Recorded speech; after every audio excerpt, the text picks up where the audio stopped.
हमारी नई वीडियो में आपका स्वागत है दोस्तों।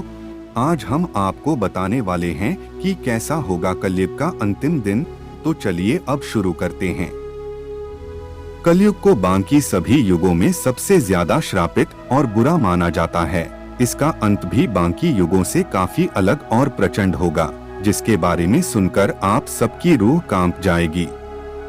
यह सिर्फ कही सुनी बातें नहीं है, बल्कि इसके बारे में हमें भविष्य पुराण में भी पढ़ने को मिलता है, जिसकी माने तो कलयुग के अंतिम दिनों में महाप्रलय आएगी, जब धर्म नाम की चिड़िया दूर दूर तक दिखाई नहीं देगी और कदम कदम पर सिर्फ अधर्म का ही बोलबाला होगा।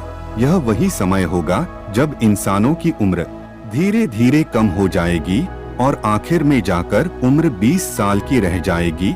यानी कि आज के हिसाब से जिन 20 सालों के बच्चों को हम न्यू जनरेशन कहते हैं, वही इस युग के आखिर में आते आते बुजुर्गों की श्रेणी में आ जाएंगे।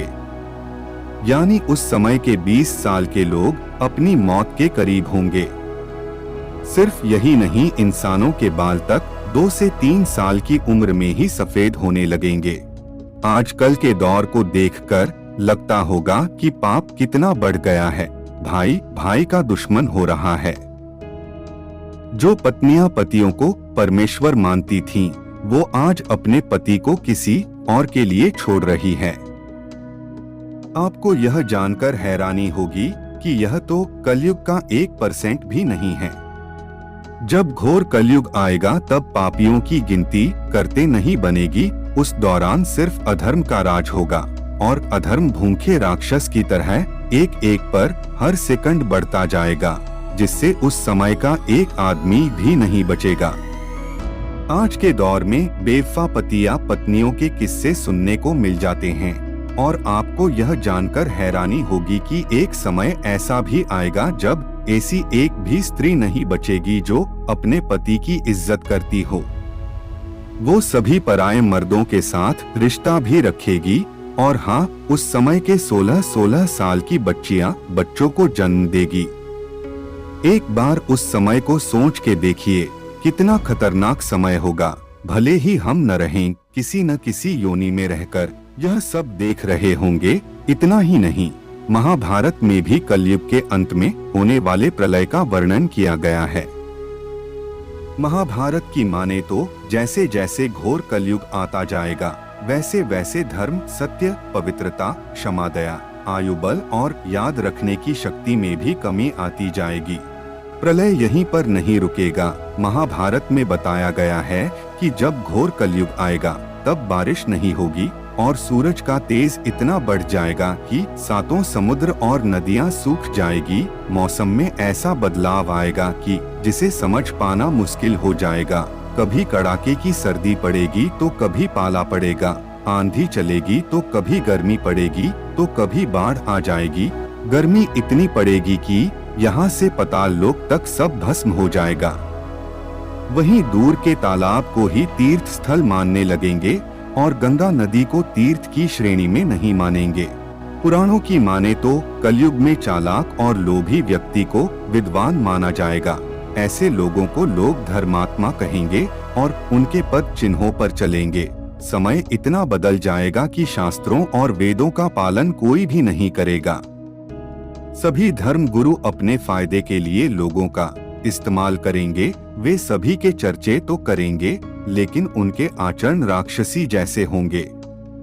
मित्रों, कलयुग के अंतिम समय में जमीन से अन्न उगना बंद हो जाएगा। वहीं लोग पूजा पाठ करना और धार्मिक कार्य करना बंद कर देंगे और मनुष्यों की तुलना पापियों से की जाएगी। इस भयानक युग में जिसके पास पैसा नहीं होगा, वो किसी काम का नहीं माना जाएगा। वहीं जिसके पास जितना पैसा होगा, वह उतना ही गुणों से पूर्ण माना जाएगा। उसके अच्छे कुल की पहचान उसके पैसे के आधार पर की जाएगी। वहीं पैसे के लिए व्यक्ति अपने फायदे के लिए रिश्तेदारों व दोस्तों तक का खून बहाने में कोई कुचक महसूस नहीं करेंगे। देखा जाए तो एक ओर यह सब सच हो रहा है, लोग पैसे के लिए अपने ही रिश्तेदारों का खून बहा रहे हैं। इस घोर कलयुग में ही कलयुग के राक्षस कली पुरुष का जन्म होगा।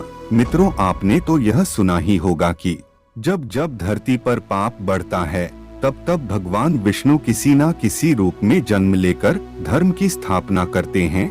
यह तब होगा जब सनातन पर घोर संकट आएगा। तब इंसानों की सोच बहुत गिर गई होगी और संसार चारों ओर से सनातन धर्म को खत्म करने में लगा होगा। ये वो वक्त होगा जब कलयुग खत्म होने के कगार पर होगा।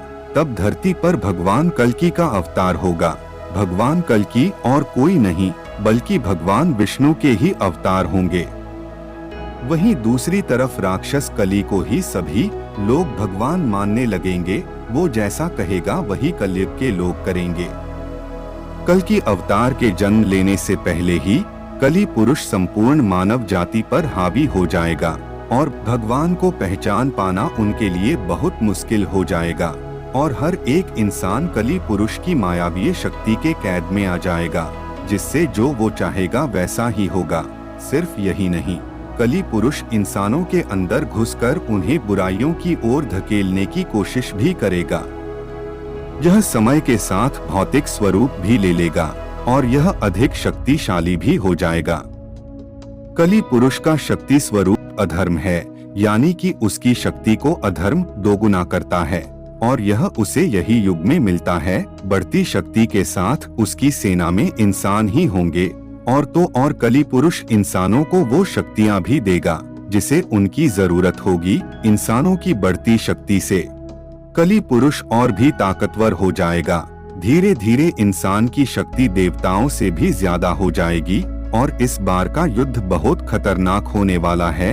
यह रामायण और महाभारत से बिल्कुल अलग होगा, क्योंकि इस बार पूरी मानव जाति भगवान के खिलाफ होगी।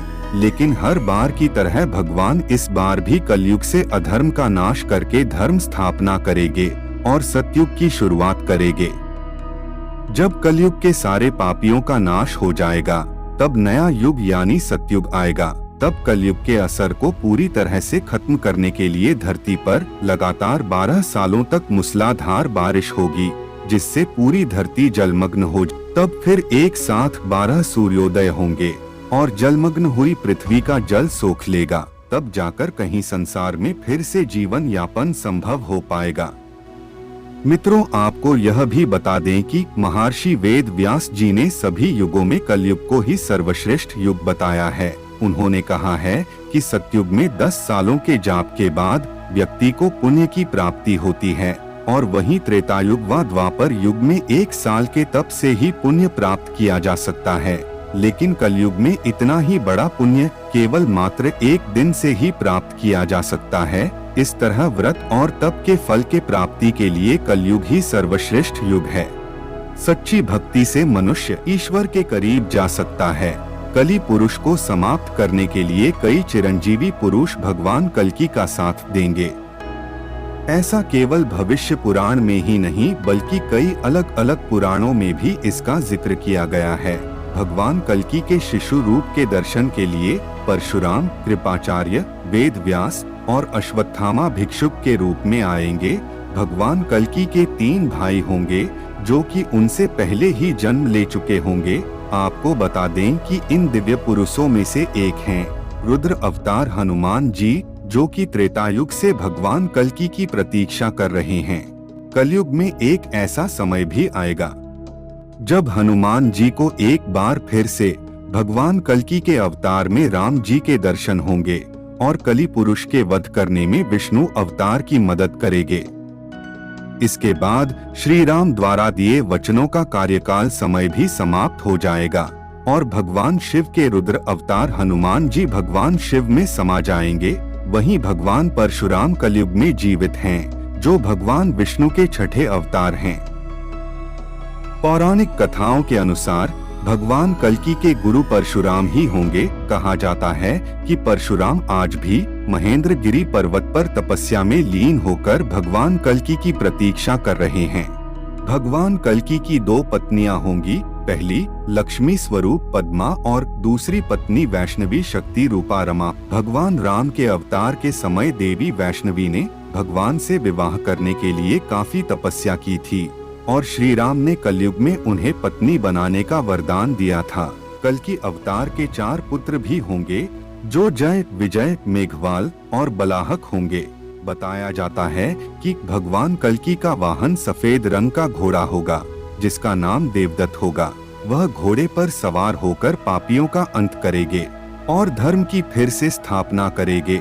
भगवान कल्कि भक्तों को सही राह में चलने का ज्ञान देंगे और धर्म के नाम पर फैले पाखंड को खत्म कर देंगे। पुराणों में बताया गया है कि कलयुग के अंत में भगवान यह अवतार धारण करेंगे और अधर्मियों का नाश करके फिर से धर्म का राज स्थापित करेंगे। अभी कलयुग का आधा समय ही बीता है, इसलिए यह सब होने में अभी भी काफी समय है।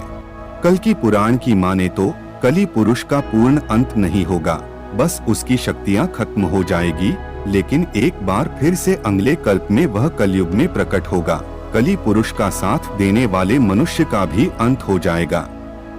क्या आप जानते हैं, वैसे कलयुग में कल्कि अवतार का साथ देने और पापियों का नाश करने के लिए गणेश जी भी जन्म लेंगे। कलयुग में भगवान विष्णु राक्षसों का वध करने के लिए अकेले नहीं आएंगे, उनके साथ विघ्नहर्ता गणेश जी का भी अवतार होगा।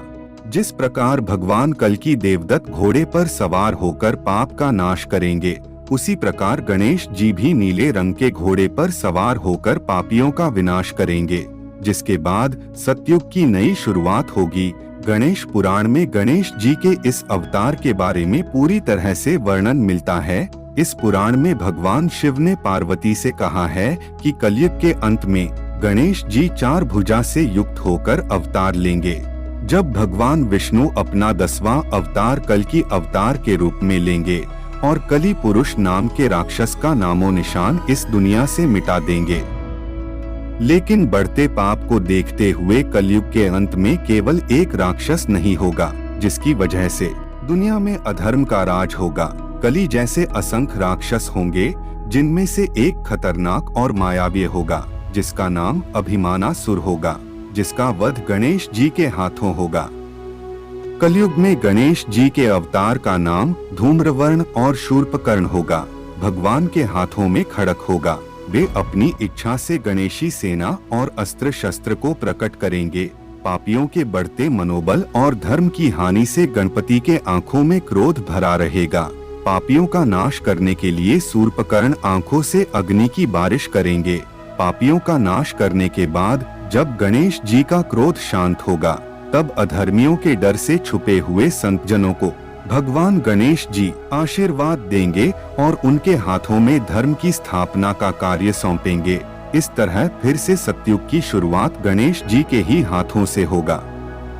दोस्तों, बता दें कि रिद्धि सिद्धि के स्वामी श्री गणेश का वर्ण धूम्र होगा। अपने धूम्र वर्ण के कारण ही ये धूम्रकेतु के नाम से जाने जाएंगे।